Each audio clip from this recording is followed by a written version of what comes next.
ભારતીય જનતા પાર્ટીના સંગઠનનું માળખું જાહેર થઈ ચૂક્યું છે અને આ સંગઠનના માળખામાં હવે નવા શહેર પ્રમુખ અને જિલ્લા પ્રમુખોની જાહેરાત કરવામાં આવી છે। સુરતમાં નવા જિલ્લા પ્રમુખની જાહેરાત થઈ છે કે જેમાં સૌનો સહકાર હશે। મને ભારતીય જનતા પાર્ટીએ સુરત શહેરના અધ્યક્ષ તરીકેની જવાબદારી આપી છે અને એ જવાબદારીમાં આપ સૌના સહકારની અપેક્ષા સાથે જોડાયેલી છે। આપ સૌ છો તો આપણે સારા કાર્યો કરીને ભારતીય જનતા પાર્ટી સુરતના શહેરીજનો માટે અને સંગઠન માટે મજબૂત કામો કરતા રહીશું અને એ જ આશા સાથે આપ સૌનો હું આભાર માનું છું। આપ સૌએ મને જે જવાબદારી સોંપી છે એ જવાબદારી સંપૂર્ણપણે પૂરી કોશિશ પૂરી તાકાત સાથે કરીશ એવી હું આપ સૌને ખાતરી આપું છું। આ પક્ષ માટે આ જે જવાબદારી માટે માનનીય પ્રધાનમંત્રી શ્રી, આપણા સાંસદ અને પ્રદેશ અધ્યક્ષ સી આર પાટીલ સાહેબ અને અમારા જે નિરીક્ષકો અહીં ઉપસ્થિત રહ્યા એમણે સૌએ મારામાં જે વિશ્વાસ મૂક્યો છે એ વિશ્વાસને અતૂટ રાખીશ એની ખાતરી આપું છું। આભાર। Thank you very much. ખૂબ ખૂબ આભાર આદરણીય નવા શહેર પ્રમુખ તરીકે પરેશભાઈ પટેલના નામની જાહેરાત થઈ છે અને તેમના દ્વારા આભાર વ્યક્ત કરવામાં આવ્યો છે। પ્રદેશ પ્રમુખનો પણ આભાર વ્યક્ત કરવામાં આવ્યો, સંગઠન માળખાનો આભાર વ્યક્ત કરવામાં આવ્યો। કોર્પોરેટર રહી ચૂક્યા છે, સ્ટેન્ડિંગ કમિટીના ચેરમેન પણ રહી ચૂક્યા છે। ખૂબ લાંબો બહોળો રાજનીતિનો તેમની પાસે અનુભવ છે અને હવે સુરત શહેરની ભારતીય જનતા પાર્ટીની જવાબદારી એમના હાથમાં છે અને એમાં પણ એવા સમયે એમના નામની જાહેરાત થઈ છે કે જ્યારે આવતીકાલે વડાપ્રધાન નરેન્દ્ર મોદી સુરત આવી રહ્યા છે અને આ નવા માળખાના નવા પ્રમુખના વધામણા પણ વડાપ્રધાન નરેન્દ્ર મોદી કરશે અને એમને અભિનંદન પાઠવશે, એમાં કોઈ બેમત નથી। એટલે કદાચ આજે પરેશભાઈની ખુશીઓ બમણાતી દેખાઈ રહી છે।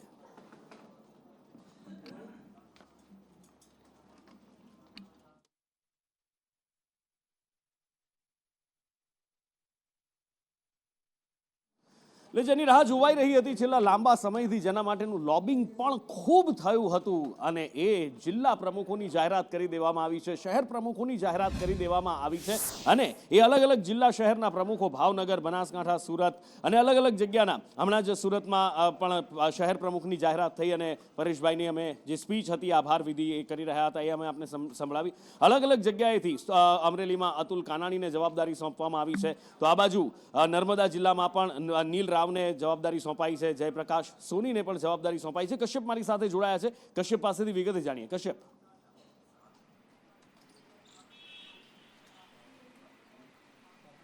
વર્ષ 2024ના અંતમાં આ નિમણૂકો થવાની હતી, પરંતુ ક્યાંક ને ક્યાંક આ નિમણૂકો છે તેની ઉપર બ્રેક વાગી ગઈ હતી અને અંતે જેની રાહ જોઈ રહી હતી તે શહેર અને જિલ્લાના પ્રમુખો છે તેના નામ એક બાદ એક જાહેર થઈ રહ્યા છે। અત્યાર સુધીમાં લગભગ 25 શહેર અને જિલ્લા એવા છે કે જ્યાં પ્રમુખોના નામની જાહેરાત થઈ ચૂકી છે અને હજી લગભગ 6 થી 7 શહેર જિલ્લાના પ્રમુખો છે તેની આજે મોડી રાત સુધીમાં જાહેરાત કરવામાં આવશે। 6 થી 8 વિસ્તારો એવા છે કે જ્યાં કોકડું હજી ગૂંચવાયેલું છે, જેમાં ગાંધીનગર શહેર હોય, મોરબી હોય કે પછી અમદાવાદ શહેર હોય, આવા અનેક વિસ્તારો એવા છે કે જ્યાં હજી કોકડું ગૂંચવાયેલું છે અને પ્રમુખ તરીકેની જવાબદારી કોને સોંપી તેને લઈને હજી મનોમંથન પૂર્ણ નથી થયું। આજે જ નામો જાહેર થયા છે તે પૈકી વાત કરીએ તો ઘણા વિસ્તારો એવા છે કે જેમાં પ્રમુખ તરીકે ચહેરાઓ છે તેને રિપીટ કરવામાં આવ્યા છે। ગાંધીનગર જિલ્લો, મહેસાણા જિલ્લો, બનાસકાંઠા જિલ્લો છે, નવસારી જિલ્લો છે, આવા અનેક વિસ્તારો એવા છે કે જ્યાં પ્રમુખોને ફરી એક વખત આ જ જવાબદારી છે તે સોંપવામાં આવી છે। તો જે નવા ચહેરા સામે આવ્યા છે તે પૈકીના મોટાભાગના ચહેરા એવા છે કે જે યુવા ચહેરા છે અને ભૂતકાળમાં યુવા મોરચામાં જેણે જવાબદારી સંભાળી છે અને એજ્યુકેટેડ છે તેવા ચહેરાઓને આ વખતે પ્રાધાન્ય આપવામાં આવ્યું છે। એજ્યુકેટેડ ચહેરાઓને પ્રાધાન્ય આપવામાં આવ્યું છે, એની સાથે સાથે યુવાઓને પણ તક આપવામાં આવી છે, નવા ચહેરાઓને પણ તક આપવામાં આવી છે અને કેટલીક જગ્યાએ જે અનુભવી છે એમના હાથમાં જ કમાન એમને એમ રહેવા દેવામાં આવી છે। આ બધા વચ્ચે અમદાવાદ જિલ્લા પ્રમુખની પણ જાહેરાત કરવામાં આવી છે। અમદાવાદ જિલ્લા પ્રમુખની જાહેરાત થતાની સાથે જ જિલ્લા પ્રમુખને વધામણા આપવામાં આવી રહ્યા છે। જિલ્લા પ્રમુખ શૈલેષ દાવડાની જાહેરાત કરવામાં આવતા જ અમદાવાદમાં એક અલગ જ માહોલ જોવા મળી રહ્યો છે ભારતીય જનતા પાર્ટીની અંદર।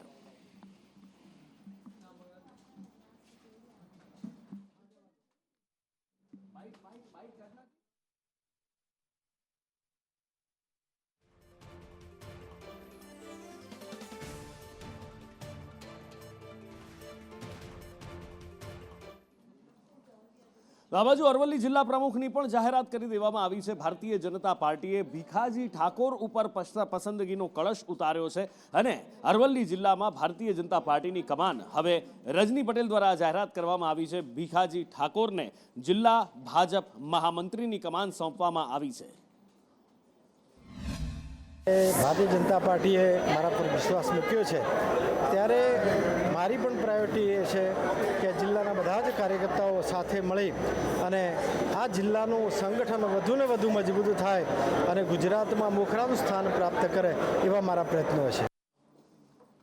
અને હવે વાત કરવી છે વિધાનસભાના સત્રની. વિધાનસભાનું સત્ર ચાલતું હોય ત્યારે એવા આંકડા સામે આવતા હોય છે કે તમને ખરેખર એમ થાય કે આ ગુજરાતની જ વાત થઈ રહી છે. શું આ એ જ ગુજરાત છે જેની જાહેરાતો આપણે ટીવી ઉપર સાંભળતા આવ્યા છીએ, નેતાઓના મોઢે જેના માટે મોટી મોટી વાતો સાંભળતા આવ્યા છીએ? ખરેખરમાં એવું ગુલાબી ચિત્ર વિધાનસભામાં જ્યારે આંકડા મૂકવામાં આવે ત્યારે નથી દેખાતું. કુપોષણ માટે મોટી મોટી વાતો કરાય છે, પણ કુપોષણ માટે જ્યાં આંગણવાડી એ દૂર કરવા માટેનું મુખ્ય કેન્દ્ર છે એ આંગણવાડી પાસે પોતાના મકાન જ નથી. 5,40,303 બાળકો કુપોષિત છે. સરકારનું કહેવું છે કે ભાઈ ગયા વર્ષે તો 6 લાખ હતા, આ વખતે અમે ઓછા કર્યા છે. અને એ સી પ્લેન જેનું સપનું ગુજરાતીઓને બતાવવામાં આવ્યું હતું કે અહીંયાથી સાબરમતીમાંથી ઉડો અને નર્મદાના તળાવમાં તમે ડેમમાં ઉતરો અને સીધું જ તમે સ્ટેચ્યુ ઓફ યુનિટી જુઓ, સરદાર સાહેબની સ્મૃતિ, એ સરદાર સાહેબનું સપનું, એ સરદાર સરોવર ડેમ તમે જુઓ. પણ એ સપનું પણ રોળાઈ ગયું. પણ રોળાતા પહેલા ગુજરાતીઓને 19 કરોડનો ચૂનો ચોપડી ગયું છે. હિરેન પાસેથી વિગતે જાણીએ.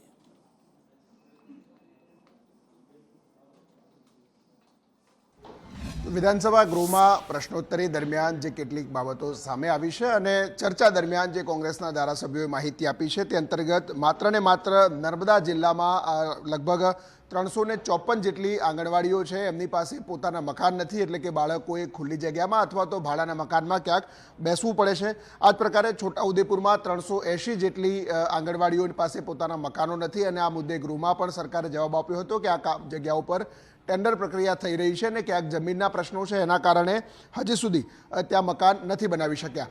આ ઉપરાંત જે આંગણવાડીમાં ભણતા બાળકો અથવા તો જે નવજાત શિશુઓ છે એમાં જે કુપોષણનું પ્રમાણ છે એ કુપોષણનું પ્રમાણ ભલે રાજ્ય સરકાર દાવા કરતી હોય કે કુપોષણ મુક્ત ગુજરાત તરફ આગળ વધી રહ્યા છે, પરંતુ કુપોષણ યુક્ત જે બાળકોની સંખ્યા છે એમાં એવો કોઈ સીધો નોંધપાત્ર ઘટાડો હજી સુધી જોવા નથી મળ્યો. ચાલુ વર્ષે એટલે કે 2025ની શરૂઆત સુધીમાં પણ રાજ્યમાં લગભગ 5 લાખ જેટલા બાળકો કુપોષિત છે કે જેમનું ઓછું વજન અથવા તો અતિ ઓછા વજનવાળા બાળકો છે, એવા આંકડા પણ વિધાનસભા ગૃહમાં સામે આવ્યા છે. સરકારે જે અલગ અલગ યોજનાઓ છે એની અંદર આ કુપોષિત મુક્ત બાળકોની જાહેરાત કરી છે. આંગણવાડીઓની અંદર પણ બાળકો ત્યાં જાય અને ત્યાં પણ એમને આ પ્રકારનું પોષણ મળે એ પ્રકારની યોજનાઓની વાતો તો કરી, પરંતુ આ પ્રકારની આંગણવાડીઓ જ નથી, આંગણવાડીઓના મકાનો નથી, તો ક્યાંક ગેસના કનેક્શન જે છે એમાં પણ ક્યાંક પ્રશ્નો છે. એ પ્રકારના સવાલો કોંગ્રેસે વિધાનસભા ગૃહમાં ઉઠાવ્યા હતા. મુસીબતો હવે અટકવાની નથી, કારણ કે શાંત પાણીમાં પાણો માર્યો છે અને આ પાણાના જે વમળો પાણીના જે ઊભા થયા છે એ વમળોમાં સ્વામી બરાબરના ફસાયા છે. એમને એમ હતું કે માફી માંગીને છૂટી જઈશું, પણ એક બાજુ ફોજદારી કેસ કરવા માટેની કાર્યવાહી હાથ ધરવામાં આવશે, બીજી બાજુ લોકોનો જે વિરોધ છે, લોકોનો આક્રોશ છે એ શમવાનું નામ નથી લઈ રહ્યો. વીરપુરથી આક્રોશની જાગેલી આ આગ હવે ધીમે ધીમે સૌરાષ્ટ્રના અલગ અલગ ગામો શહેરો સુધી પહોંચી ગઈ છે. છેક ધોરાજીમાં વિરોધ પ્રદર્શન થયા છે. વીરપુરના પૂજ્ય જલારામ બાપા વિશે કહેવાતા સંત જ્ઞાન પ્રસાદજીએ જે ટિપ્પણી અને ખોટી વાત કરી છે એ વાતનો અમે સખ્ત વિરોધ કરીએ છીએ. અને અહીંયા ઉપસ્થિત થયા છીએ લોહાણા માદનવાડીએ, અને સ્વામિનારાયણ સંત જે મહંત બોલ્યા છે કે જલારામ બાપા સ્વામિનારાયણ ભગવાનના કહેવાથી આ સદાવ્રત ચાલુ છે. ન માત્ર સુરત પણ ન માત્ર સૌરાષ્ટ્ર પણ દક્ષિણ ગુજરાત, સુરતમાં પણ વિરોધ થઈ રહ્યો છે. જ્ઞાન પ્રકાશ સ્વામી માફી માંગે અથવા તો પછી ભોગવવા માટે તૈયાર રહે એ વાત દક્ષિણ ગુજરાતમાંથી પણ સામે આવી રહી છે. જલારામ બાપાનો ભંડારો ચાલે વર્ષોથી, 205 વર્ષ પૂર્ણ થશે. ત્યાં આગળ સ્વામિનારાયણ સાધુના અપશબ્દોથી અમારા સમાજની લાગણી દુભાઈ છે, તો એના માટે અમે રજૂઆત કરવા આવ્યા છે કલેક્ટર સાહેબને કે આવા અપશબ્દો અમારા સમાજ અને અમારા જલારામ બાપા માટે નહીં બોલે અને તેમણે માફી માંગવી જ પડશે. Welcome back. ભીષણ આગના સમાચાર મળી રહ્યા છે. સુરેન્દ્રનગરમાં સરકારી ગોડાઉનમાં આગ લાગી છે અને સરકારી ગોડાઉનમાં મોટી માત્રામાં જથ્થો પણ રાખવામાં આવ્યો હતો અને ત્યાં કયા કારણોસર આગ લાગી એ જાણી શકાયું નથી. પણ અત્યારે પહેલી પ્રાયોરિટી એ છે કે આગને કાબૂમાં લેવામાં આવે. ગોડાઉનને આગને કાબૂમાં લેવા માટે જેસીબી પણ બોલાવવામાં આવ્યા છે. ફાયર ફાઈટર જહેમત કરી રહ્યા છે અને આગ જલ્દીથી કાબૂમાં આવે એવા પ્રયત્નો કરવામાં આવ્યા છે. મળીને કુલ 825 મેટ્રિક ટન જે મગફળી રાખવામાં આવેલી હતી.